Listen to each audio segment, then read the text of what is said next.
Hello, hello, hello. Oh, whoa, there we go.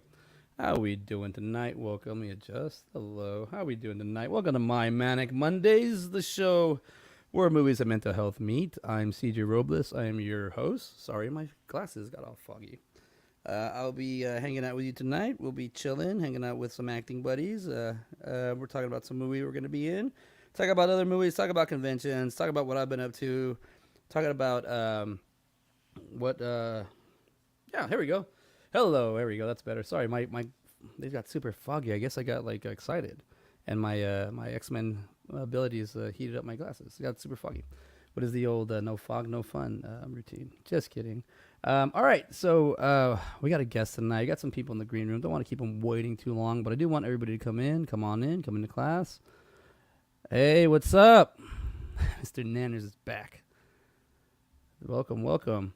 Yeah, we're just here to talk about hang out with a buddy of mine. But before we do that, we're gonna talk about a few things. All right, what we got going on?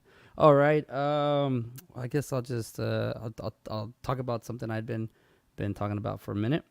I play in a. It's been 9 years now. I didn't realize that.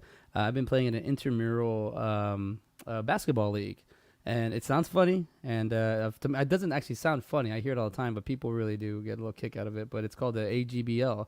It's called the Austin Gay Basketball League. I am not gay, but they allow anybody to join. I have gay family members. I have a gay brother. Grew up in a gay community, so it's just kind of who I am. I don't really think about it. I just live in it. But I've learned to be part of the community. And ever since we had to take the break in 2020, and once we relaunched back to playing, I learned the last 2 seasons that it's not about actually basketball anymore. It's not about the community and checking in on friends and family and people that you get to see, twice a year for about 8 weeks, 8 to 9 weeks, and we just hang out and it's fun. We play basketball. There's a draft. You play. You play on the teams. There's divisions. There's recreational. There's the competitive, and then there's the advanced. I play in the competitive, so it's basically like high school standards. I'd say like varsity, JV, and freshman. But don't let the freshmen fool you. Those are the best games.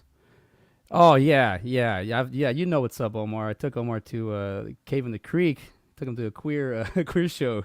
Opened up broadened his horizon. But it was funny. We sat in the front, and they did pick on me as the guy there in the front that they made fun of. But it was okay.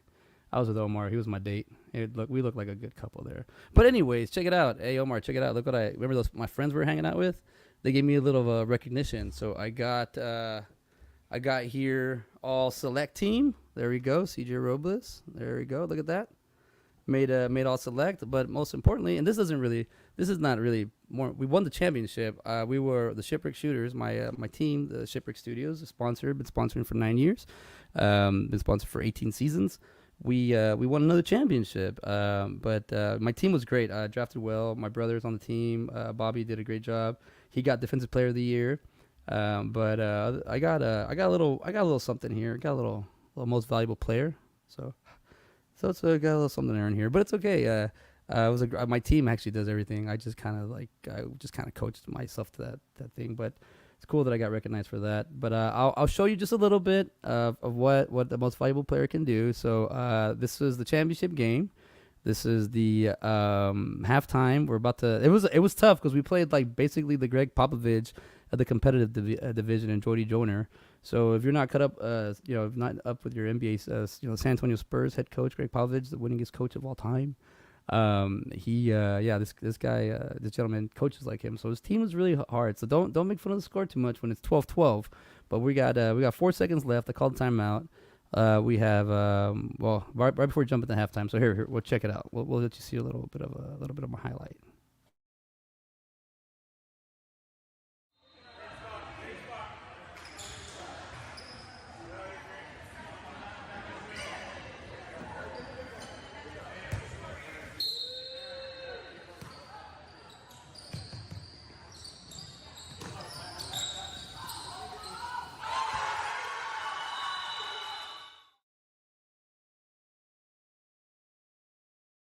And the crowd goes wild. It's the buzzer beater. I mean, it was only 15, 12 going to halftime, but it was a fun game. And the reason that I'm able to do this is just because I have people that believe in the same thing that I believe in. They still love the stuff. They love basketball. It's not just like me going and showing up. I do train. I do jog. I do make sure I'm fit. I don't want to be out there. I'm 39. I don't want to be out there and I want to get hurt. I don't want. I dove for this ball like last 2 weeks ago and I didn't hurt myself, but those can be very dangerous for a guy my age. So learning how to take care of myself, learning how to be fit and all that. But it's also it's a great thing of just the community. I said hanging out. It doesn't mean gay, straight, or anything like that. It just means people just getting together, having a good time. That being said, I bring all this up because this is something that I'm passionate about and something I love. I also love movies, and anything I can do in movies, I enjoy. Everything from scripts to, I mean, just pre-production, production, post-production. I love it all. I love watching movies. I like talking about them.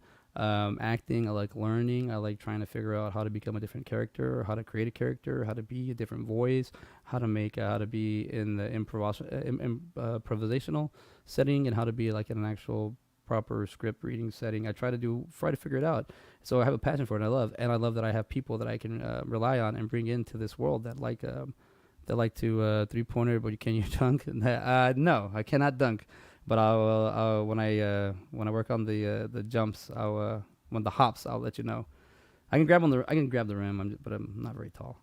But that being said, I have people that I like to talk about with movies and stuff. So I have a guest tonight. I got a few guests, and my first guest we're gonna introduce. He's making his first appearance here on my Mac Mondayz. I believe this is probably his second podcast show he's been on. So let's give, ladies and gentlemen, a warm and welcome hello to my guest, Dalton Gardner. How you doing, brother? Hey, how you doing? Doing good, man. Just here showing off some of my awards. I got my MVP award. I got my murder. Sorry, I got my murder mask here. So got my You got it all, Sorry, I was don't you? trying to do a skit. Can You're you hear all me? good. Can you hear me? All right, sorry, I was Yes, trying to do a sir. skit. I was gonna be like, I got my murder mask here. But no, I not just having a good time tonight. Just bringing you on because you love movies. We've been chatting for a minute because we got on this movie called Friday the 13th Blood Loss, and I believe that is your first movie you're going to be doing, right? First project. Super excited about it. It should be. I'm not going to give anything away, but the details are out there. You can see the cast members that are involved. It'll be good. So where's your background begin? When's your first acting or the first thing that got you thinking of acting? Like where'd that all come from? Those thoughts really came to me when I was younger. Like, I was growing up watching stuff like the Texas Chainsaw, like the remake, and really, I credit that movie to making me want to get into this field or this career, as you could say. But yeah, I would credit Texas Chainsaw 2003 as my biggest inspiration for, I seen that and I was like, okay, I want to do something like that. Yeah, like just the whole thing. Like I want to be just part of the whole like the movie concept and everything. Yeah, and I'm a big fan of Rob Zombie's music, and growing up, like, I was like 10 when it came out, but his Halloween remake had just came out.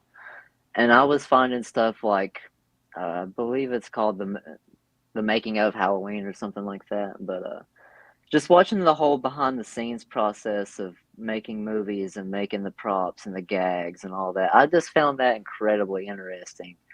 And I've just always wanted to get my foot in the door in a way. And now I've done so. So I'm extremely happy and almost proud, and I'm excited to see what comes of it. So Texas Chainsaw Massacre. It was you saw the movie and it inspired you just in so many ways. But that movie the 2003 version, right? You said that one. Yeah, the 2003 remake. So yeah, I saw that movie at the theaters when it came out, and yeah, it was the gore is up there. It Um, is off the charts. I mean, I'm a big fanboy, so but I believe it might be one of the most brutal horror movies of all time. yeah, If you think of the 2003 remake and then the following, the beginning, hands down two of the most brutal, at least for the Texas Chainsaw Massacre, the most brutal movies in the series. Yeah, yeah, I can see. Yeah, they're bad. Those are quite gory.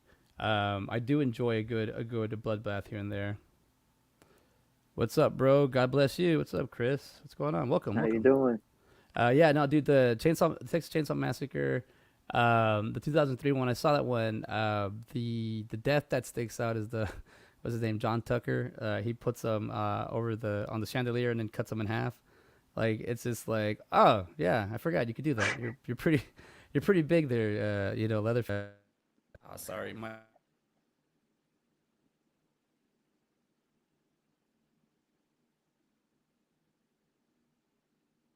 sorry about that. My audio is acting up because I here we go. I've been moving everything between the studio and then the inside back and forth. That everything's starting to like move a little bit too much. But if I bump my table, I'm going to have issues. So we'll see. Try to bump it. Sorry about that. But yeah, no. You're all good. Yeah, I like that. Jessica Biel's in that one. Oh, that they did that. That movie has the. I wish I could show it. It's got the cool angle where the girl kind of kills herself, and you see the bullet hole, and then the camera going through it. It's like holy crap! It's like a Yeah, really that cool. shot was super impressive. Yeah, I I remember enjoy that. if you go through. I mean, they talk about it online. There's a lot of behind the scenes. Yeah, you're right on that one, and they show you how they did it. And even for that technology, 2003 technology. I mean, we're learning at that point in time how to go from film stock to digital stock, and even the way we shoot and the way like everything's overexposed, so everything's super coming in super bright, and we're learning how to use that. I never really like I was on film a lot when I was younger, and God, it took forever to set that up, and then you didn't realize until we got the battery packs on the cameras that can last longer. That now it's digital. We stay here like now we can shoot real quick and we can set up real quick. It's not like it used to be. Um, but Yeah. but I didn't realize that if I took the time to learn about special effects, if I took to learn about how to film a scene, once I started really like, 'cause I knew how to tell a story, but I was taking me forever to learn how to tell a scene and how to do it, and once you learn how to really apply yourself and just be a part of it, and then the experience. I always thought my sets were gonna be bad and people like were just not people, but people didn't show up or unreliable. But then I found out through other people that everybody has a hard time making movies. It's not just me; it's everybody. Yeah, So you 100%. you learn you'll learn that on set. Excuse me, but like, well, when you start finding out how some of your favorite movies were made, and the part that some of them ran out of money, some people had problems with actors, some people just had problems in general, some sets were just cursed. When you start finding out, like you're like that movie's awesome, and they still got it done. That's when I started being like, there's no excuses. Come on, let's start Yeah. becoming a blood loss. It's Friday the 13th fan film by Anthony Caimano. I think I think it's whatever we can like, give them, whatever we can like support them, and as being on set, and then being an actor, it's gonna be pretty cool because you have like a very new view to all this, and here I come with I guess I don't want to say like experience or wise or time, but just been around here a little bit, so it's cool to see someone the first time it's gonna be like because it's weird because I feel there's a set patience you have to learn, like you just kind of like and just get it because sometimes you're like, oh, we could do this, or let me help you out with that, or and then you realize you're like, oh, we're just gotta wait, but Yeah. you get it after time, after a minute, after sometimes when people want to you start learning like, okay, just chill. But then sometimes it's just like, hurry up, we gotta move, hurry up, you get here, shit, we're here, the light, we're losing the light, come on, and you're just like, oh, we lost the light, and I learned so much just from messing up, man. So hopefully you don't mess up like I do, but that's the only way I I'm learn. excited to see it all. I'm excited to see it all and be a part of it. So I think it'll go over well. And like I've told Anthony many of times, wherever I can help out, like when I'm on set, I'm more than willing to do whatever I got to do to make it a better process. But I know it'll be interesting. Oh yeah, dude, it's fun. I think and this is the one thing I do like about the modern times, the now, the 2023s, is we can actually just be on a movie set if they allow it. Somebody says like, "Hey, you want to be on my set? Here's what you got to do," and there it is.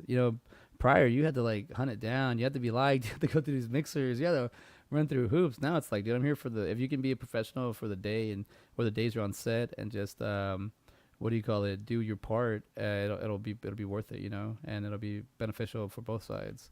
So 100%. yeah, but I mean, where are we going with this, Dalton? What do you want to do? What's this? This is it? You just got the bite. Now you're just barely starting. Where are we leading you? Where are we going to? Where am I following you? Where am I riding your coattails to? Well, after Blood Loss, I plan on doing Ombus 2. So that'll be my next step. I don't want to give too much away of that either, but Okay. there's information out on that. You can watch the first Ombus for free on YouTube right now. It's also streaming around, I think, Tubi and Amazon and various other little places like that. So that's definitely worth checking out to anybody that's not seen that. And after Ombus, I will be taking part in Friday the 13th Neon Fear. And I believe you're going to be a part of that as well, right? Yeah, yeah. I jumped onto that one too. So be doing you and I will be in two movies, two Friday the 13th movies. Coming out Looking alive. very forward to that. I don't know if we're gonna come out alive, but hey, we're looking forward to making it. It's and that's what I was saying last time. I didn't do it like I didn't do a show last week because I was on Scott's show, and I did the radio show. It was really cool. I haven't done a radio show before, and it was very interesting. I don't know where to archive it. I don't know where to find the. I think that's it. I think it's just live and just thrown out there, and whoever hears it hears it. That'd be pretty cool. But or the radio waves, the aliens are hearing my voice again. They're like, damn it. Why? No, but I was doing I did the show, and it's like we have this I'm sorry, I wouldn't have done that without Blood Loss. So it's like, we get mixed up with Neon Fear, and it's like, this is awesome. Like it's like I was saying last week, like I always watch Friday the 13th movies. We joke around when you're a kid. You play, you get chased by Jason Voorhees, but now it's like, dude, these guys actually gonna chase us. It's like, this is cool. Yeah, Like it I is a didn't. crazy thing to think about. It is really wild to think about. I don't know, I just feel it'll sound cliche, but almost I'm honored to be a part of it because like you said, I grew up watching all the Jason Voorhees. Like I was a big Kane Hodder guy.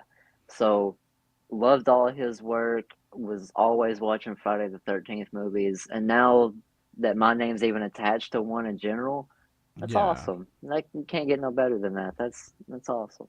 Yeah, dude. Yeah, when you say it like that, like it really does. Like you're like, oh man, something you go up watching, and it's like, to me, it's like, I'm never gonna be in a movie like this, right? And you're like, no, here's an opportunity. Right. And then Kane Hodder. So which is your favorite?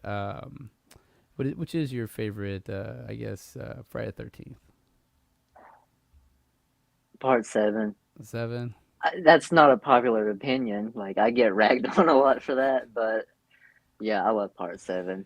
Well, that's my intro, Jason. So that was my very first one I saw. Yeah, I like the deaths. Which is your favorite death of all the movies, or just like if on part seven, or which is your favorite murder? Favorite death of the whole series?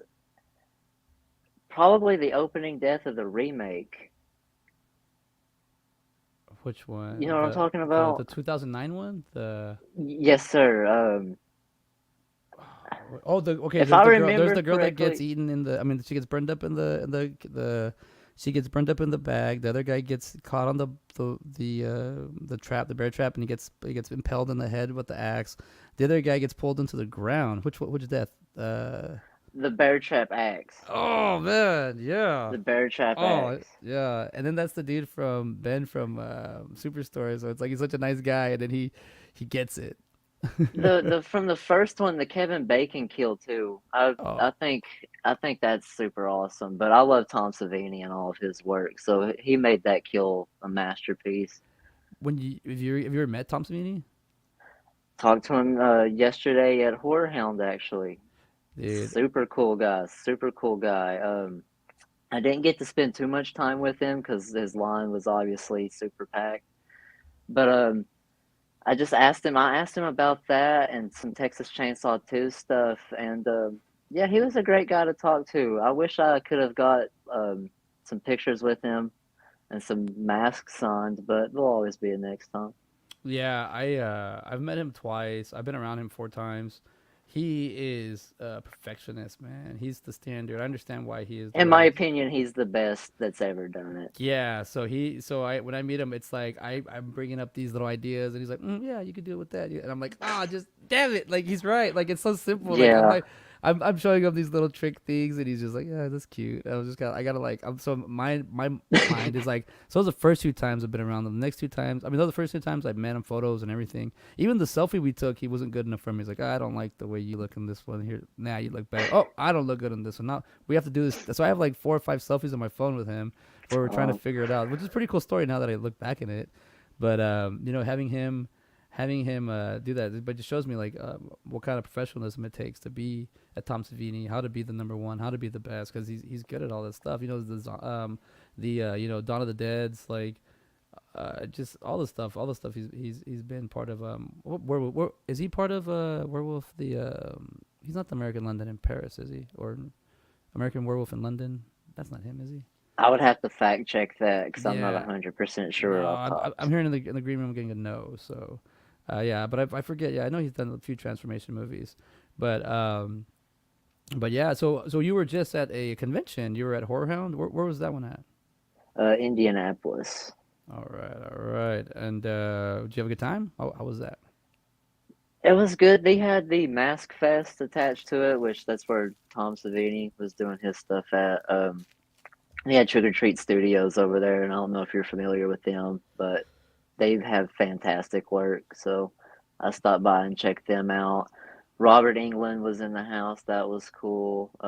Skeet from Scream 1 and Jamie Yes, he's Kennedy. Ulrich. Yeah. The lineup was pretty nice, you know. I didn't get to spend as much time there as I would have liked because I had to go to work, sadly. But getting to talk to Tom Savini was cool. I got to say hello to Skeet. That was very nice. So I had a good time overall. They locked Robert England behind a VIP wall for Sunday. So you had to spend basically an extra like $120 to get the VIP, but it was already sold out by the time I got there. So I had no chance of meeting him. Yeah, dude, it's weird. So that's what I was saying. Yeah, you're messaging me and you're like, I want to meet Robert England. And it's like, it's kind of, it's $120. And I was like, yeah, I'd pay that. Like, I've paid that. I was Uh, gonna pay it, but by the time I would have bought the VIP, and I would have been out like 300 or 400 bucks for one yeah, signature, and it, I it's, want to, but so let me tell you, let me show you, I'll share this with you. My first convention was actually, I say 2019 is when I started hitting them, but I didn't start till 2018, which was in December. And it was at the Alamo City Comic Con, it was one that they had been doing for a minute, but it no longer exists. But they had a lot of people. I think that's what happened. They had way too many people there. They overbooked. They had over like, I don't know, 110 people. It was like way too many people. And but that being said, they had Arnold Schwarzenegger as the headliner, and this was going to be my first convention. And my wife and I just had a kid, and it was like, hey, either you get started doing this stuff, you talk about it a lot, and I'm from the pedigree, like you don't talk about it, just do it. But also now I'm also in a different mindset. As I'm older, it's okay to talk about things to kind of figure them out, and it's okay to right, talk. It's all right. It's not wrong. There's nothing wrong with talking about it. And but actions will always, to me, it's gonna look farther and you get farther. So it came to a point where I was like, yo, are you gonna do this or not? I talk about going to conventions, you don't do it. But I always thought they were kind of fake. And then I saw my buddies, they came, my geek friends, they came out with it was a bunch of them. They came out with Jason Momoa, and as soon as I saw that, I was like, all these things are real. And I was like, all right, I'm gonna start doing them. And I kind of wish I would have done that one because Ben Affleck was on that one. I would have loved for him to oh, be my first Batfleck. I would have loved that. But it was Arnold Schwarzenegger. What happened was it was like either meet Arnold Schwarzenegger and have the money for him and that's it, or yeah, take that money and meet 11 other celebrities. So I went and I did the 11 other celebrities. I did that one. Robert England fell in that one, and I still can't believe the way I met him. And it's like that was 5 years ago, and I still can't do it. Now it's either photo or meet him, and meeting him is harder than the photo. The photo, it's a lot easier. But man, I had told myself right before the pandemic, I was like, I'm gonna go on this Robert England hunt, and I'm gonna go to the conventions where he's at. And then I just started noticing I've been to 4 of them where he's at, and I started noticing I was like, there's these like Fred heads, these crazy Fred Krueger fans, and you're not gonna get past them. You're not gonna get by them. no, There was lawns out the door. Like, it's not Yeah, happening. I learned that at Texas Frightmare the first time I went because Freddie was a headliner, and he Robert England.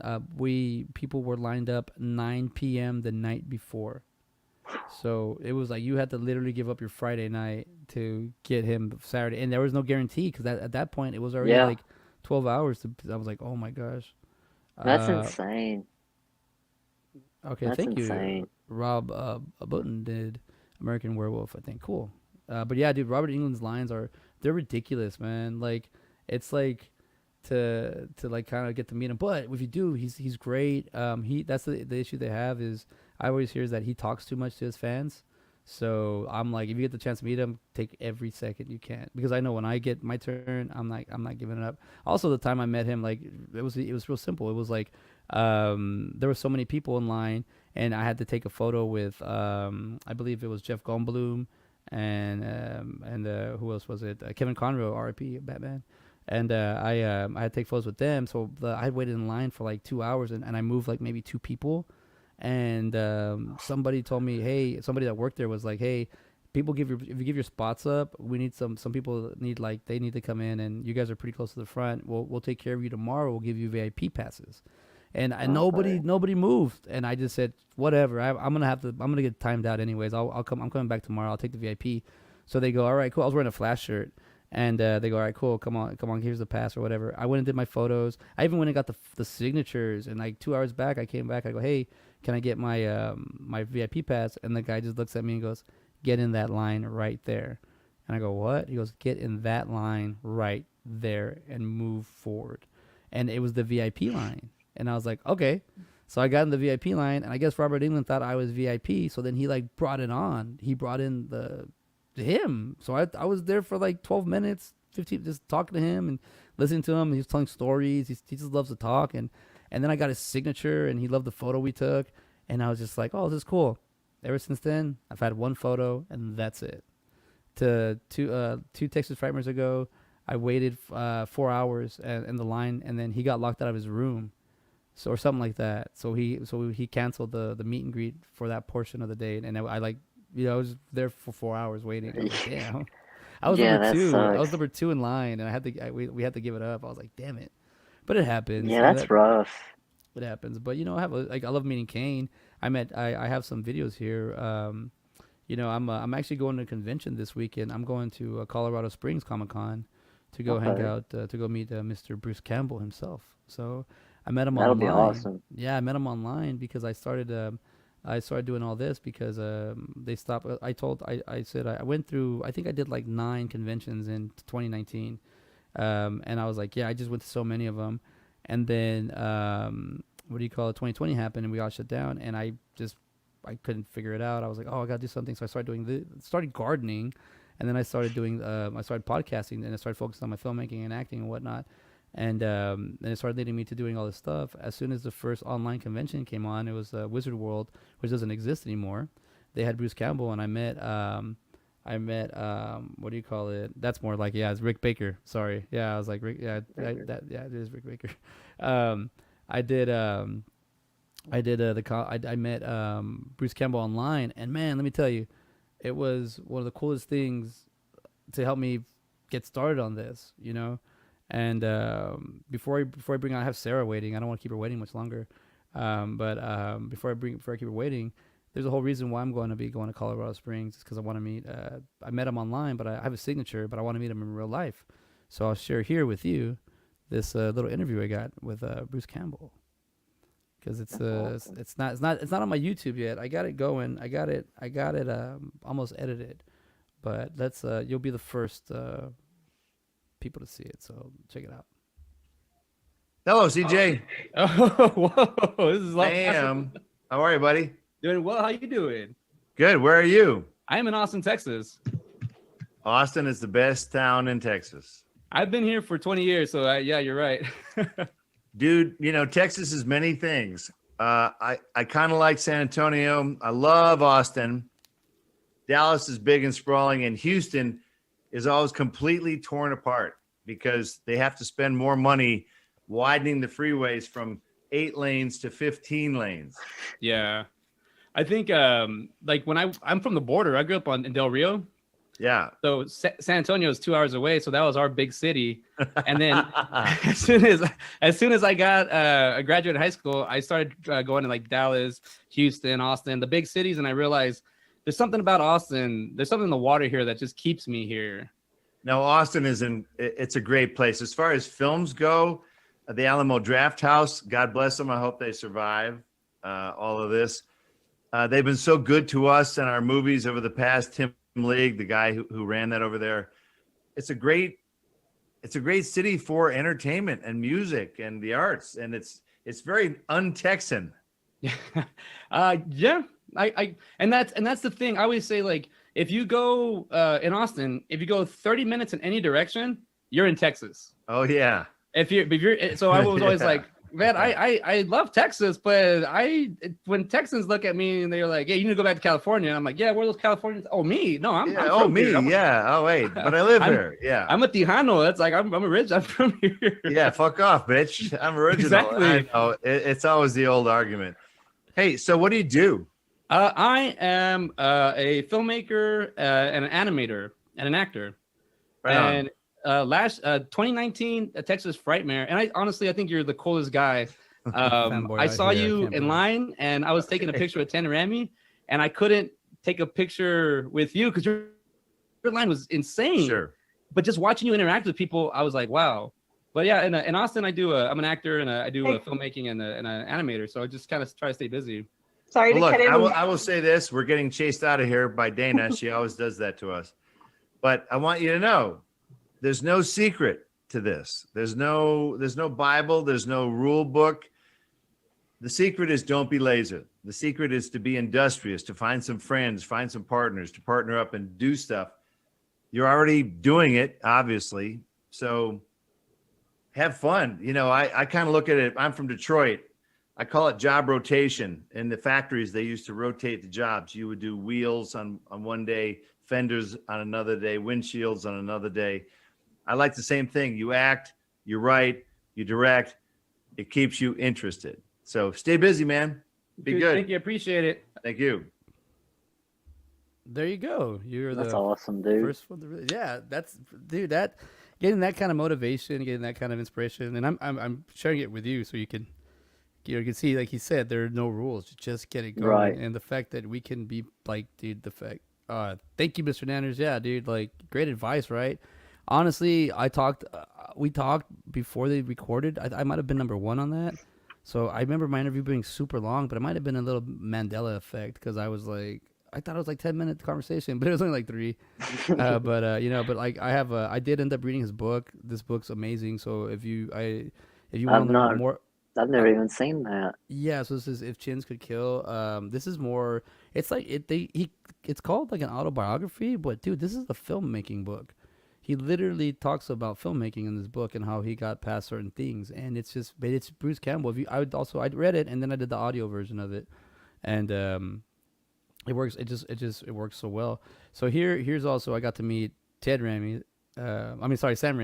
And Ted, and I had a good time with them, like hanging out with the Raimi brothers, like, you know, and they're all together, but these are all just filmmakers that they all got to a certain level. You know, they just kept getting better and better and better. So you have to get started, right? And this is how it is. So I'm using stuff like this, like I'm getting ready to get that video out so people can see it. I did the first screening of that, or a first review here right now with you, and now I'm getting ready to put out this video. But, without that, I wouldn't be part of this. And without this, I wouldn't be here with you. I was about to bring in Sarah, but she walked away from the screen. So I'm going to wait here. We're going to bring Sarah in. Because I was going to go in to be like, look, now we're going into blood loss. But she walked away. There she is. All right, so we're going to bring it. We're talking blood loss. Let's bring someone else from blood loss. Everybody, can you please give a warm welcome to the wonderful Sarah Julian? How are you doing? Hi, I'm good. I'm great. Hi, how are you? How are you doing? Thank you for hanging out. I saw you being there for a minute.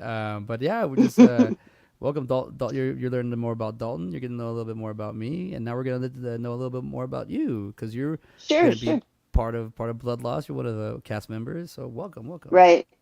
Thank you. Thank you very much, guys. What do you think so much about the place? I kind of keep it a little bit simple. Well, yeah, simple green, right? Yeah, It's very simple. I keep it super simple. I had the blood loss. Looks nice. I had the blood loss logo in the back, but I lost it. I don't know where. Oh, you know why? I've actually got one of those too because last year I had 2 shows on USA Global Television. Oh, there you got it back. There You we got go. it. Yeah, I had 2 shows. One was called Dream Believers, and the other one was called Get Off Your Couch. It was an exercise show. So I went out and I got a green thing too, but I could never figure out how to get the backdrop. Yeah, Jane. So what's Dream? It was called Dream Believers. Yeah, it was called Dream Believers, and we got people on the show that were fulfilling their dreams and talking about. It was actually a show that I created, yeah. And then the other one was it was a fitness show that we decided to do on Sunday afternoons to get people off their frickin' couch. Wow. So that's actually really nice. So that has to do kind of what my show's about, mental health. I feel like if you're having people, Yeah, it was like that. That's awesome. Where'd that come from? Like My head. You just decided like I need to do this and. All right, yeah, no, as funny as I just asked that, it is because that's what I'm saying. That's why I'm here with this.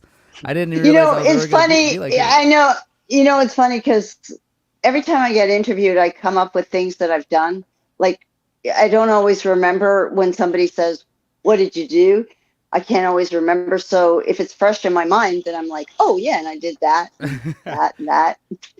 So yeah, you have those are so some many of the things things. rotating. You gotta wait till it comes back around. We're like, all right, you get me at this point. I'm not sorry. The wheels already spun. Well, yeah, was it with? No, I forgot about that. Like, there's just so Yeah. many things that I've done that I just can't remember.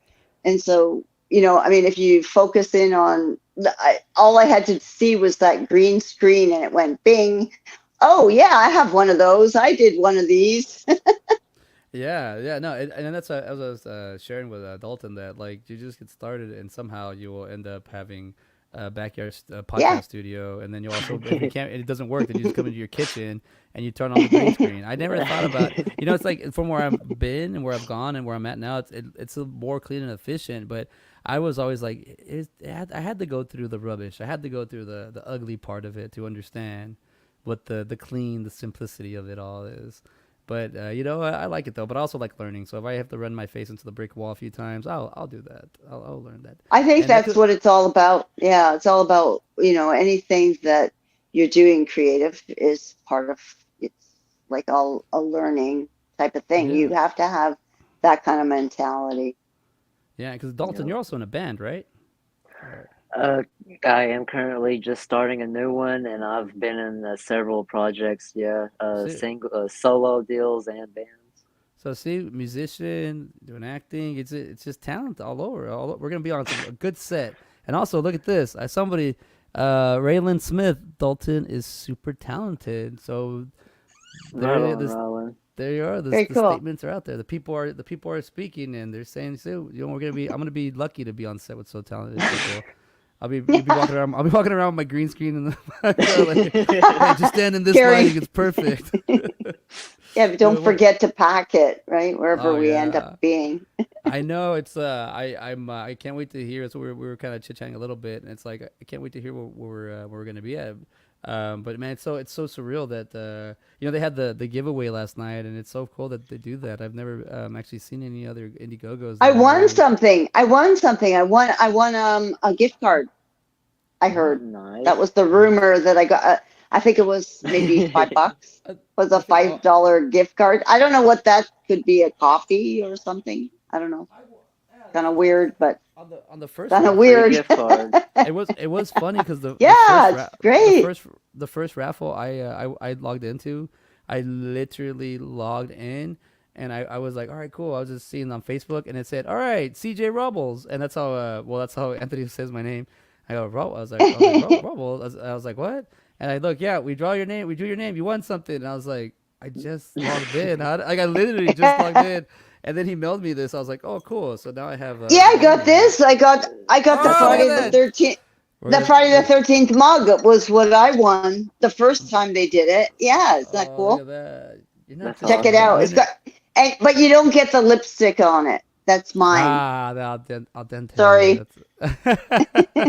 Let's see. That's awesome. But yeah, You it's got- pretty cool, right? I've got hot Yeah. chocolate in it. Yeah, Yeah. Dalton. You Well, gotta it's do so one. big. I was just going to say it's so big that you can actually have soup in it too. Oh, what's your favorite soup?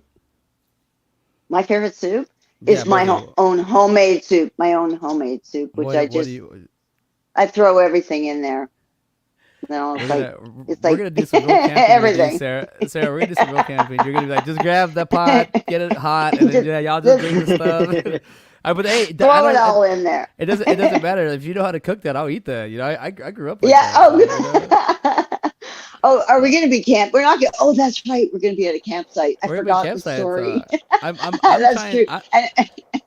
I'm trying to create like how my character is going to be on the set. Just I'm not set on the campsite. Like what will I be doing? Am I gonna be the guy being the counselor in charge, or am I the I know actually my role. You haven't had your script yet? No. I have an old one. I don't know if I have an updated one. So I know who I am. I'm Kevin, but you know, but yeah, I don't keep it on. We don't want to talk too much about the script. But, no, we won't. no, We but won't talk about it. No, but what I'm saying is but pretty much like it's trying to see like it's gonna because we're actually gonna be on a campground, which is pretty cool.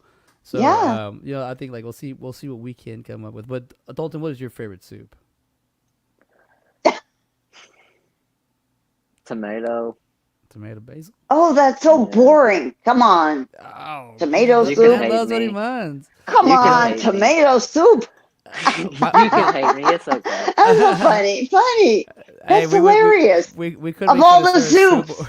Of we could all the make- soups. We could make fun of Sarah's soup, but we don't know what's in it. Hey, yeah, that's true. That's Yeah. true. I'll tell you this much. I'm a big It's vegetable funny. beef guy, but if I get the chance, the old restaurant or cafe I worked at, they had a black bean jalapeno cilantro soup. Oh, that and sounds was good. so good. You get like the forwardness of the I'm sorry, The bean. like the cilantro, and then you get the beans, but on the way down you get that kick of jalapeno, and I was just like, oh, it's Ooh. one of the best soups I've ever had. But vegetables, I Yeah, like that sounds vegetable good. beef. I like veggie soup. I No, eat a lot but of soup. honestly, that's what I'm. Yeah, me too. I mean, honestly, what I do, honestly, is I take maybe 3 different types of soups, combine them. Like I'll do like I'll make squash soup, and then I'll put all different kinds of vegetables in, like kale and spinach, Mhm. and then I put in I get some organic vegetables that are actually frozen, because frozen vegetables are actually really good for you because they're packaged when they're fresh, so you're not getting and people think frozen vegetables, right? But they're actually good for you. So I put some of those in there, and so I put fresh vegetables as well. And then I put a lot of different things like turmeric, a lot of interesting So you have a spices base, in and you there. just kind of build around it. Yeah, and then when I say I throw everything in there, it's like maybe if I have some spinach one day, I'll tear that up.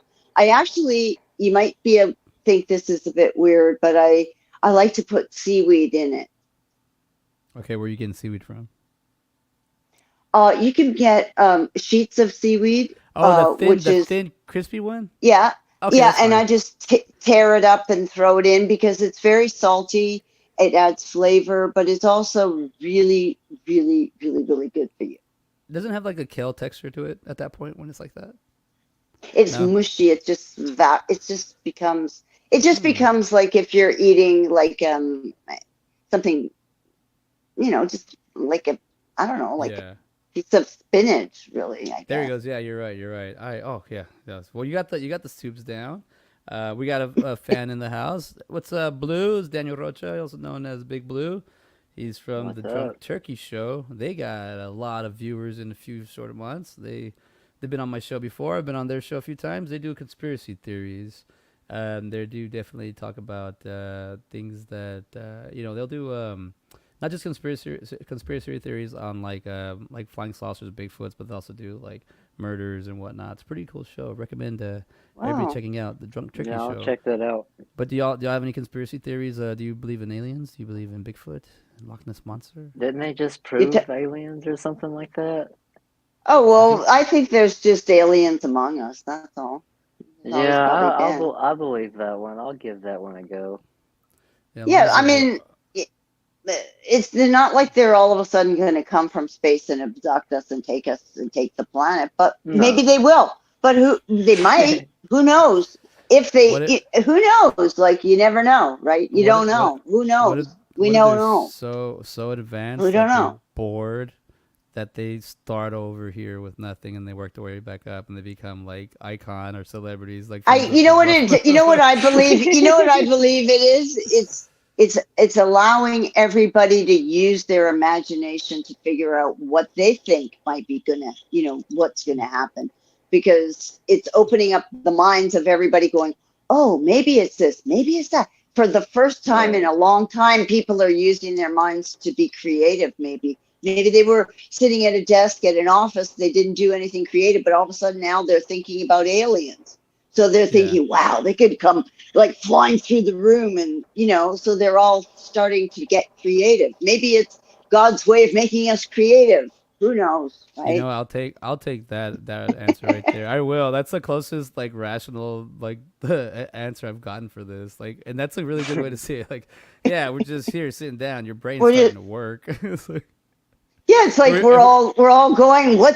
Maybe it's a way that a government's trying to make us think about aliens, because then we'll be creative. I or don't what if the know. government is aliens and they're just trying us to they're It slowly trying to may, figure out how to like communicate with us without us. They're like they keep killing us. How can we just show them? How can we show them that we're real? We're okay. They just keep killing us. They want to autopsy us. we Why? didn't. I don't. Yeah, We didn't start the probing thing. They said we did it. They do it to us. They go. like who They've been knows? trying. They finally they're I just been think we like just have to find out, right? We just have to all relax and just let it go. Like whatever happens is gonna happen, right? I It, honestly, Yep. I think our minds are very fragile, and I think the fact that we're able to get so much information nowadays, it's such a quick amount of time, but it doesn't really right. stay. It doesn't like we used to. You know, when I was growing up, we actually like I don't know, you had to like pay attention and you had to read and all the other stuff. Now it's just like I just remember like it's like what everyone else remember like the high points or the highlights. And then, but I think what happens is when you really start to have that time to think and process, and you're also in a different part of your life, so it's like it's got to all add up. But sometimes it doesn't have to add up. It just has to like doesn't have to make sense. It's just like oh, there are aliens and they've been working down on the border and they've been kind of they haven't been letting people in because they want to just be the only aliens in this area. See, Mandy, she says, was that alien and lightning bolt? Yeah, it's scary. Hi, Mandy. Mandy, yeah, thank you, Mandy. Mandy's been busting her tush over the blood loss. She's done a lot of social media posts. She's done a lot of graphic She does a Yeah, design. lot. yeah. She Thank does a lot. you. She's been Wonderful. Yay for Mandy. She does all like wonderful posters and yeah. making us all look so like it's just gorgeous and out there, and just thank you, Mandy. Thank you. She does a great job, and it has. I mean, I gotta say, like, the I do my posts on Mondays for this show only because like everyone knows it's at this time, and even if I don't have a show, I'll get a message like, "Are you doing a show right now?" I'm waiting. I'm like, "Okay, sorry. Let me just get it. Let me get the old grinder up real quick." I don't mind because this is I honestly I'm starting to get what my show's about, and but weekly check-ins. But what I'm starting to see is like I should be probably advertise a little bit more, maybe get a little bit more, but it's a lot of work. Yeah. And to see Mandy Yes, and it Oh Anthony yeah. is. constantly be doing that, it's like, oh, thanks. Like you got to keep I keep know. I keep know. it. I know. Posting It's is like, I mean, I do a lot myself. I just keep pushing it out, and it takes a long time to do one post. It does. It really does, it because you have to does. write out, you have to make it, and then write all Nah, it's not about soup. That's my other buddy's show, Bill the stuff. Not Baza. soup. He's Can't at the just Good throw it Soup. all. Yeah, nah, Good Soup Live. I've had him on here before. I gotta have Bill back. Wild Bill. It's a friend of mine out of New Jersey. He's got a show called The Good Soup Live. He's the dented can. Oh, really? He just talks all about soup? No, it's always what's brewing. He's good on he's a good Maybe I'm on the conversation. wrong podcast. I think I'm on the wrong podcast. I Well, should no, be on this the one Soup this Pop, I guess. there are no limitations here. There are no borders. We do anything we can on this show. We will talk about anything and anything and everything we can. Oh, that's We cool. That's what I like about the show. So that's why we go everywhere. We'll go from basically movies based. So wait, we talked about soup. What's our favorite soup movie? Ratatouille, tortilla Soup movie. soup. What's our favorite movie with soup? The Chicken. chef. Do you know? Chicken. But do you know what about? Okay, wait a second. If you're gonna talk soup, I got to talk soup books. And there's Chicken Soup with Rice. You know that book by Yeah. Maurice Sendak. Do you love that book? That's like one. I got it in a miniature version, and it's like Yeah. been my favorite book all my life. I was gonna say I got a PDF of that, and it was small. I guess it's that. I was like looking at years ago, and I was like, "This is the basics you need, really? Like you don't need a whole lot." I think it's the same book. I just remember the title. No, Was so it simple. it goes. It starts like this. In January, it will be so nice to slide upon the slippery ice and sip hot chicken soup with rice. Sipping once, sipping twice, sipping chicken soup with rice. In February, it will be my snowman's anniversary with soup for him and soup for me. Soupy once, soupy twice, sipping chicken soup with rice. In March, the wind blows down my door and spills my soup upon the floor and laps it up and roars for more. Roaring once, roaring twice, roaring for chicken soup with rice. And it's every month, so it Oh just goes wow! all the way I know. through. I actually have a book, like a small book that's like it's like just chicken and It's rice. not the same book. No, it's no. I mean, I don't think it's the title. It's something cooking. It's actually it's. I gotta look. It's probably cooking with rice. It's like I think Cooking it's with something like rice. that. Yeah, like it's like a yeah. I had to learn how to teach myself how to cook because I was like I don't know. I have a story. I've told the story a lot of times. So what happened was I was 21 years old, living at the apartments, and here in Austin, and I was broke. I needed food, and I had noodles. I kind of knew how to cook 'cause my mom would let me cook at the house and kind of make a mess and then whatever. So I kind of knew the basics, but I remember I had the noodles. I have these noodles. I have butter, and then I have a little thing of tomato sauce. So I'll just make some spaghetti in the morning. I have some. I get paid in the morning. I'll go whatever, and I just remember opening the tomato sauce and it was rotten, and being, oh, I don't have any more tomato sauce, but I'm starving, and I had already made the noodles, so I had made the butter and everything. So I got ketchup, and I tried to make like this watered down ketchup. I know how to. I actually know how to make it now. I know how I would make it now, but I just made this ketchup running water, and I remember biting into it and being like, "This is so gross," but I'm gonna finish this because I made it. But after this, I'm gonna teach myself to cook, and then I started learning.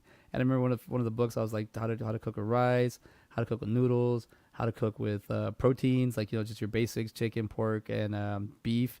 And I just went through all these books just to learn, but only because I had this horrible watery existence of a You were spaghetti. I was like, inspired yeah. to eat properly. But and Yeah, also I worked in fine dining for 9 years as like a waiter, bartender, nice. whatever you call it, and it Oh, really did something to my palate. I love cooking.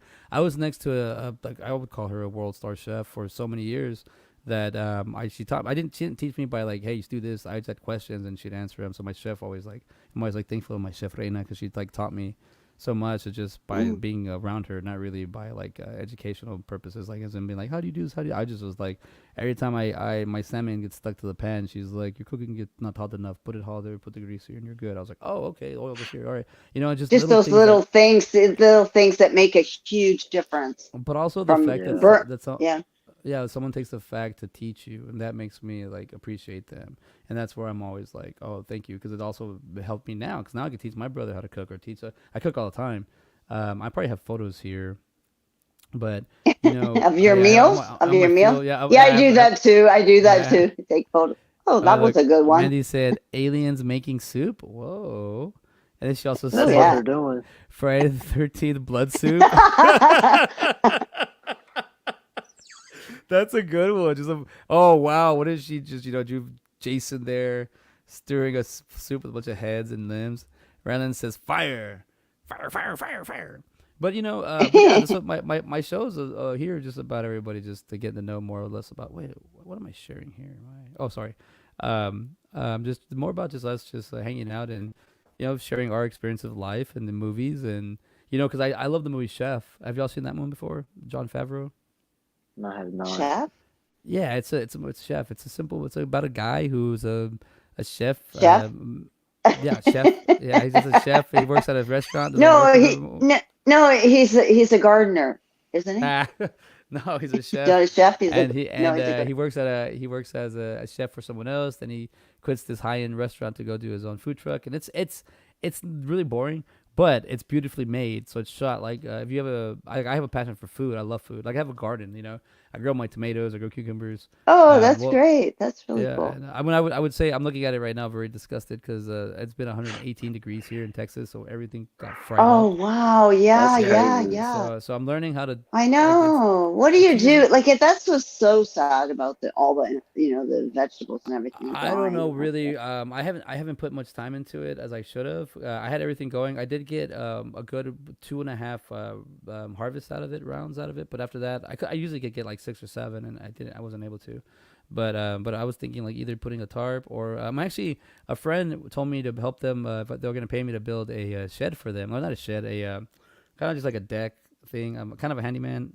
But he showed me this new thing they're doing now where you can just build a deck and it's kind of like an awning, but it opens up like it's like a blades, I guess. So you can have it up and you can leave the big shade, or you can put it down, let the sun in. So I was thinking of maybe getting something like Oh, that for because when it's oh, too that hot, sounds cool. the heat will just kill. It kills the grass. It kills it kills Yeah. everything. It Yeah, kills the. that it's true. Like I have a fig tree, and you would think that it would be able to survive heat outside. But this summer I had it outside. I had to bring it inside because it kind of looks like it's getting like the leaves are shriveling up from the heat and the humid. Like I would think that it would be okay, but it's not. It Yeah, didn't it, survive. it You know. happens. I So, guess Sarah, that you're right. The heat is just too so much. Sarah, going back to movie topics real quick. What got you into the whole movie biz? Oh God. Well, I was born into it. My mother's an actress, and I didn't really have a choice. I grew up in it. So, um, my I mean, the history of me is that my grandparents actually had a club in Toronto years back, bringing acts in. So, it's actually goes back many, um, you know. Great grandparents owned a theater and brought acts, and so I've always been in. I grew up in the entertainment business. My mother was the first Anne in Anne of Green Gables. She was like 16 in Canada, and yeah, so she was a child actress, and then she was an older actress. She was in Howdy Doody and Razzle Dazzle and all these children's shows in Canada as well as America. And so I was taken to the studio as a young girl, and I had to sit, if I spent the day with my mom, it was sitting in the studio. Or actually, I ended up in the makeup room painting, and they said, because I was only about 6 or 7 years old, maybe even younger, and they said, Sarah, because I'm an artist, they would say, well, what happened at one point in the CBC, which is the Canadian Broadcasting Company in Toronto, they said to me in the makeup room, here's a black pot of paint and a brush, do a mural on the wall. And so I did a mural all around the mirrors in the makeup room. And apparently that mural was still there until they tore down the building like 10 or 15 years ago. Oh Maybe it was wow. 20 years. Yeah, so that mural was in the makeup room, and you don't know how many people were coming and going in that studio. So, and I grew up in it, and then when I was like 6 years old, I started acting school. So I wanted to do it. I mean, originally I didn't because I wanted to rebel a little bit, but I ended up going back to it, and only in the last couple of years did I actually really focus my attention on doing it, because Yeah. prior to that I everything else you can imagine that was creative, but not that, because it was something that it's sort of, when you grow up in something, sometimes you really want to get away from it. It's like, oh, I hate actors. They're all stupid. I don't want to be with them. Because I was with them when I was growing up, and they're like, oh, Yeah. I don't want to be one of those. I don't want to be an actor. They're all phony and they're all weird. And, but that's like a perception that you get when you're a kid. So you have to kind of get around it, because the idea of doing the actual craft of acting is so much fun. Yeah. So, so that's kind of my history, and that's how I ended up, getting into these particular films, because I thought, hey, horror, why not? I actually focused more into comedy because I'm a little wacky. So I was a professional clown for a long time. And then when I thought horror, I thought, why not try something that's just a little different than what I'm used to doing? I want to be like, I don't really want to be chopped up, and I don't really want to be killed. I don't really want to be. In fact, I wanted to be the only one that survived.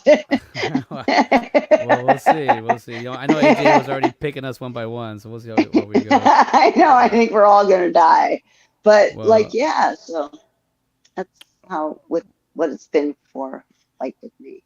Well, there you go, Dalton. We have 3 actors here, an actress, and we have performers, and there's 3 different stories how we got here, and now you're part of it, so you're getting started, and whatever you can learn from everyone else. Like, Sarah did make a good point. Sometimes she'll be like, I hate actors, because sometimes I'm not in an acting mode and I'm directing, and then all of a sudden I start looking at all the bad qualities of actors and actresses, and all of a sudden on the next day or someone else, and I'm an actor and I'm doing what I just hated. But it's just like, it's like you don't really pay attention. It's like, oh God, that was 2 days. That was 2 years ago. Oh God, I'm doing it again. But one of my first like, not even roles, was a short movie I did when I first got to Austin. I didn't even know I did this. I was getting nervous because my hometown, it was just me in control, and I was always doing the videos or doing something, or another friend was doing it. I kind of knew everybody, but when I was getting on other sets, they'd be like, just walk through a scene and do the door and do this and all that and sit down and do that. And then they'd be like, everybody's doing good except you. Can you please stop touching your mouth? And I was like, what do you mean? I was like, I'm not touching my mouth. And then we go again, and the director would be like, hey man, can you stop touching your mouth? It looks awkward. I go, what do you mean? And I'm not touching my mouth. And then sure enough, because this is what digital was. This is what digital was. First time I got a first-hand look at digital in my face. He goes, so come here, let me show you. Look what you're doing. And I was walking like this, like. And I was doing that because it took me a while to understand, like, why was I doing that? Why? Because I was talking a lot of the time. So on set, I wanted to be quiet. So I figured out if I could shut myself up if I just put my hand in my mouth. But what happened was people were talking and I was doing this, and then we were going around set and recording. I never took my hand off my mouth, so I was walking around like. So I had to learn. I was like, I had no idea I was like that. I had no awareness of that until someone brought it out to me, and then I was like, oh, so here's little things you learn about yourself. I think, and maybe Sarah can help me out with this. I think it's a certain type of confidence you have to play a certain character. I think. Oh well, yeah. I think just or just you don't even. I mean, it doesn't necessarily. I mean, it doesn't really take confidence. I guess I think it takes like a bit of, again, imagination, and also just knowledge of what exactly you're doing.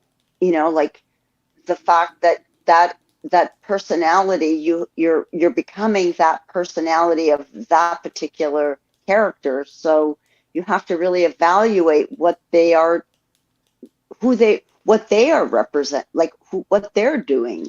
So you sort of have to take yourself out of it's kind of I was going to say it's an out of body experience, but it kind of is, right? Because you're not.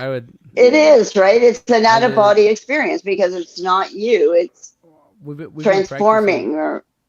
We've been practicing over here at home. One of the drills or one of the exercises I do with my wife is she's not a performer or anything, but she'll help me. I'll help me stay in character. and I'll do an improv set with her, and I'll just have her like say certain words, and I'll just react to them. And sometimes, because of the character I'm in, I like the other night I said something. I was like, I would never respond with that, but how come I said that? And I was like, oh, because I'm in character. I just stayed in this character, and I was like a sassy. Yeah. I was a sassy bellhop that wanted a better tip, and I don't remember. Actually, I can't remember exactly what I said because it just popped off the top of my head. But it was something like, Right. No, I that's just totally get it. I get it because I do a lot of auditions, and while, transforming from myself into these characters that they want me to be in these auditions, and then, you have to really think about, I mean, it goes, it's interesting because my mom, like is an actress, and one of the things that she said to me, which was quite interesting, was when you become the character, start with the shoes and work your way up. So no. you're looking at and so you're building, you really are taking that from, how it is, because you create the costume yourself in your mind, Yeah. how you're going to appear. And from there, all this stuff kind of comes to you. And so it's so much fun because then, like you say, it's, you're something else, somebody else, and Yeah. it's fun. It's a lot of fun. It is cool. Well, Sarah, we've already hit an hour 6. I told Dalton we'll Cool. be here for an hour, so I'm gonna shoot you out. Thank you for coming. Okay. Finish up with Thank you. Dalton, and then we'll have the show. All right, guys. Because we could talk. I just Nice to realized, see you, Sarah. but Nice seeing you yeah. too. We'll see you soon. We'll all get together and it'll be And then we'll fun. definitely, A lot of and fun. then and other shows that I'm pretty sure that Anthony will be doing, or Amber, and then we get to be more before we get to the movie. Still get to see him and can see each other. So this is a great time seeing Yeah, you, it's very Sarah. cool. Yeah. Okay, well, thank you for having me. Thank you so much. All right. So see you Thank you. later, guys. All right. Bye-bye. Bye. So there you are. You got some acting advice from Sarah. I mean, she was born into this. That's cool. That's Yeah, I like, didn't know that. That is interesting. so I would I don't know. I think she'd be pretty cool with this. 'Cause I know I'll be cool with this. So if you have any questions while we're on set, feel free to. I mean, she has like way more experience than I do. So I started. I was young, but I wasn't like my parents weren't into theater. They weren't in. They weren't in that. They're workers. They just worked. It kind of helped me with the ethic, work ethic. But outside of that, like the art part was, they let me watch movies. I guess they let me kind of explore that. What's your shirt? Which one are you wearing right now? Is that a Texas Chainsaw? No, this is actually a music festival shirt that I picked up in July at my last festival I went to. Yeah. Well, that's cool. Yeah, man. Yeah, you got to. I said I was gonna pick through your Facebook, look at some of the convention photos you've had, but I didn't have time.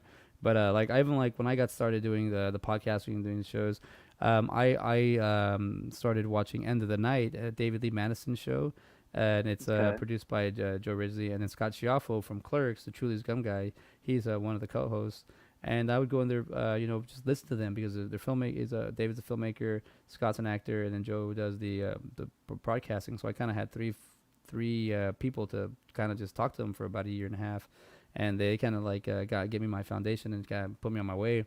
So now, whenever I can help somebody out, I'll see what I can do, and within reason. But acting is something I feel like it's more like just figuring out who you can talk to and share what your role or something you think, and then how they can help you either grow or understand. Or Sarah's actually right. I never heard of that. I mean, I heard of that, but I hadn't heard it in a long time.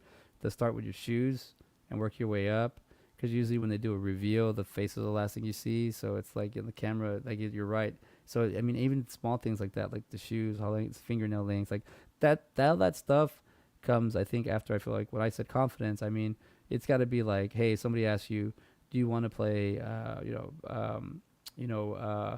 don't know, you want to play with President George Bush? You'd have to have confidence to be like, I got to play that president. Like, there's so much, material out there on them. I got to have the confidence Right. to play that. So I feel like that's all it takes. But getting there is the process. But having that confidence to sit up to the plate and to hit a home run and to do all that, that's what it starts. So as an actor, to another aspiring actor, I'd say get started and whatever you can, but also I'd say like if you can find maybe a group of people that are doing filmmaking all the time or acting, go to the local theaters. Like I work at a theater, that's where I get a lot of my practice in. Um, or if you can just talk to just more, not just people online like myself or other, but like other people where you can actually go and film. Or if you film something and you want to send it to me, go for it. And that's how it works, because you gotta get started. Because I think nowadays it's just about understanding how to help someone get where they need to get, and then somebody will help you, and you can help them, and it's kind of a whole circle. But yeah, that being said, I'm going to Colorado Springs this weekend. I went to Rhode Island Comic Con to go see Kevin Smith. Awesome. That was cool. That was the first time I met him, the first photo I have, and then I got to hang out with Scott, so that was cool. You're going to see Kevin Smith soon? No, I don't know. I saw him. I've already seen him, dude. I've seen him like 7, 8 times. But I was probably going to Red Bank probably sometime in the fall. I mean, the next 2 months, because he has a shop over there, the Secret Stash, and he always has events, so you never know who's gonna pop in. But I love that's another thing, like I love the View Skew people, man. The people that have been supporting Kevin Smith from the beginning, and that's always been by his side, because there's Kevin Smith created the View Skew where all his movies kind of all interact, and then you go and hang out there and you get to meet people and hang out with the actors, and you could ask. I mean, yeah, I don't want to harass them, but like I have this where I first met Bruce Campbell, and the next video I have 3 of the cast members from Clerks. Awesome. And the cool thing about that is I would have never known what if I didn't do this. Like if I didn't go through, I just did these for myself because we had shut down. I didn't know I was going to start sharing this stuff. I saved it because I paid for it. I didn't know the thing was due to share. So, you have all these I would call them icons in the independent film market or the film world, but like Brian O'Halloran, Marion Gigliotti, and Scott Schaffel. I had saved up.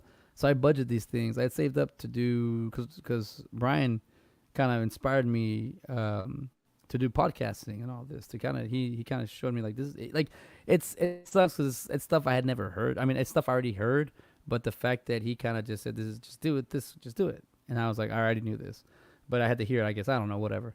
I finally started. That little boost of confidence, or that little push. Yeah. And I knew Marilyn because she was Veronica in the movie, one of the main actresses. So I knew I wanted to meet her, just kind of get to know her. And I had saved up to meet Randall Graves, the character was played by Jeff Anderson. But Jeff doesn't do meet and greets online. So I had money left over, and I heard he bought 2. I mean, it was very affordable. And I had 2 spots for Brian. I didn't want to buy 3 or 2 extra. So I saw Scott. So I started doing research on Scott Shaw and find out he's been in a lot of movies and he's a really good actor. And he had issues with substance abuse, and I had issues with substance abuse, and I had to get through it. And it helped. The way I always say, like meeting Scott and it was meeting Brian and Marilyn was very fun. But getting to meet Scott and just hit it off, and seeing somebody that's struggled and then they've been able to overcome that and get somewhere else or do something with like I think Clerks was a great movie. I freaking love it, and he's part of that. And for him to like kind of go through stuff and still be able to do performance and get through it, like he's a great inspiration to me. And it's inspiring. Yeah, dude. So just to kind of see that, so like I would have never like I have a few videos of interviews I have online, and none of these were meant to like but here I am. Now I'm a dad. So so now it's like it's like I always have this like, who needs help, what's going on, who's I can't for anything, and I don't really have time to go, but I'm gonna motivate you. That's all you need. Right. Yeah, I try to be inspirational. I try to help out, but at the same time, like you can only do so much, because it's also I gotta do things for myself. But look, here's I'm looking right here, and I just showed you I got this award here with the MVP award, and this actually award when I was struggling a lot with my substance abuse. When I was younger, one of the only things I really did in high school was I got outside of basketball. I got this award here I earned, was the Broadcast Student of the Year, 2003. There it is. I think this is like May 25th, 2003. So this award is 20 years old. But I kept it with me through like my darkest times and my my not so good moments. But it helped me, and this is something that I earned on my own. And I believe that's kind of kept the door open or the light on for me, for the filmmaking thing. And then once you share the story with like someone like a Scott or someone like a Brian or someone like you, and then you're like, yeah, it just doesn't matter, just make a film if you can. You can't, it's okay, keep going. And that's the best I can do. And but like I said, dude, you're getting started. Just say yes to everything. Say yes, and then you'll realize you'll overbook, and then you'll try to figure it out, and then you'll shoot yourself in the leg, but you keep going. But I always say just say yes to everything, and then see if you can do it within reason or not. And and if somebody really wants you that bad, they'll pay for you. If not, then just keep going. But Yeah, that's the way I'm looking at it. That's the way I'm looking at it. so horror movies is your favorite genre, right? That's like your favorite genre movies. Yeah, I actually questioned myself on this because Sarah was saying like she wanted to do like more comedy stuff. Ah. I don't know if I could do anything besides horror. Like I probably could, but at least for right now, I want to stick to the horror genre. Dude, you could totally ask her because yeah, comedy's hard. I think I'm around it a lot, and I'm like, God, my little jokes stand nothing to some of these great people. Well, it's just with comedy, it's really hit or miss, and if you miss, it's Yeah, I will there's say no that coming back. I will say that comedy ages a little different because you could say something now, or you could do a joke now, and it just ages bad. But I mean, ages Oh bad, and all yeah. of a sudden it makes sense. Like 20 years later, you're like, oh God, he was right, or she was right. But like this, and this is a cool thing I love about my show because even like I met Gabe through the Indie Escape, and I spent a weekend with him in Texas Frightmare, and look how beat up I got. I was at the convention like 3 years ago. I got my ass kicked, and then but also like here's a picture of me and my mom. My mom was dressed as Madonna, and I was dressed as Robin Hood. Okay. And I God, my kid looks exactly like that guy right there. It's insane. And then also have this is actually from the AGBO, the basketball league. My very first season, we played in a big old arena kind of thing, and I got footage of the game winner right here. Oh, So really? so that's pretty cool. So it's not just cool to share like certain moments in my life, but it's also cool to share like how we get there, or how we explore ourselves, how we get. I just like to. I mean, I try to keep things as simple as possible, but I will complicate the simplest things only because I don't know any better. But we're It gonna. happens to the best of us. Oh God, I bet. But as a musician, I always thought. I've hung out with a lot of like punk band people, and always said that if you can take the garage band mentality and a true garage band mentality, and you put it into filmmaking, you could be a really good filmmaker. Excuse me, you could be a really good filmmaker. But then I found out about the garage band mentality was that people like they just it's hard, and you got to show up every day because I always said garage bands always show up. You always hear the pop pop pop pop, even if they're like not good, they're figuring it out. It takes time to pop pop pop pop, and you start learning it. But then I felt they are part of movies. They're called the crew guys. That's those guys Yeah. are always in bands, and like they're not all actors. Musicians they like to be on sets. They're just not always want to be in front of the camera. So I was like, oh, so now I figured this out. But I've always got to say that garage band, if you really have like that mentality to just like show up every day and just get better like that, I tip my hat. So we'll leave with this because we always do the motivational quote, and it was Bruce Campbell, and we saw the interview. So and I'm hopefully I get to meet him this weekend because hopefully everything lines up. We get to hang out, just as whatever the regular meet and greets. But watch this. The quote is, "If I had all the money in the world, I'd still make movies, but I want them to pay me in donuts." Bruce Campbell. Like It's a good man. that's hilarious, right? It's a good man right there. Like yeah, like he just but that's the beautiful thing. You have all the money, so you can buy whatever you want, but you still want to make movies. Yeah, so just give me Just donuts. because he cared, like he's one of the guys that I believe that are in it for the art and the love and the passion. Like, because he's at that level. Like, once you're at that level, there's a lot of people that will just do whatever for the paycheck. But I believe that he's one of the guys that's like, "No, I really like what I'm doing, and I love what I'm doing, and I respect Yeah, him for that." yeah, yeah. Yeah. Also, the blue nose. Like I'm gonna just get what I need to get done. I don't care. 'Cause I mean, if you get a chance, listen to at least the audio version of "If Chins Could Kill." Like Yeah, I'm he gonna did, check that out. yeah, like I'm telling you, that's a filmmaker's book. That one, Robert Rodriguez's Rebel Without a Cause is a good filmmaking book. And the reason I tell actors to read filmmakers' books so you can kind of get an understanding what it takes to make a movie film. Like you don't actually have to learn all the behind the stuff, but it's good to have an awareness of it. Because when you're an actor and you know that, it's also awesome. You feel the difference when you know a director that's an actor or used to be an actor, because you know what they know how to feel for you. But when you work with somebody that's never acted, and they're just telling you what to do, and you have trouble, like that's that hard part. But I always say, because if you're into movies, learning how to make them is always fun too. So yeah, he's genuine. He's awesome. He's done all these cool roles too. He Yeah, he's a played, great man. dude. Yeah, he's played Elvis. It's just funny. Like he's got a cool life, right? And he's been doing it for a long time. So and he's passing down the knowledge. They pay it forward, or always give back. And I honestly think like that information. I mean the information you shared with me and how to do it. I think that's inspired me. It was just enough that I needed. Like it was just a little bit of gold dust, and it was just enough that I needed to just hold on. Hold on. All right, here we go. Because like I can't wait to be on set with you. I can't wait to see. We're on 2 movies, so we're gonna be in 2. Let's see what else movies we can get on. And I've been bragging about this one. I'm gonna be on. I'm gonna be in Critters. I love this movie poster. It looks so awesome. Yeah, that looks awesome. All That's you can eat. fantastic. Yeah, so I got a good lead role in that one. So the difference is this is a short movie. Blood Loss is a feature length, so that's awesome. There he is. There's the guy. He's gonna. Cannot wait. Can't wait to get it. All right. Well, that's gonna be a lot of us screaming. We'll see. We'll see how we do. And then there's Neon Fear. I just think Neon Fear is a cool concept too. Blade Runner meets Jason. Like, Yeah, the aspect of that movie is super interesting, and I can't wait to find out more about that.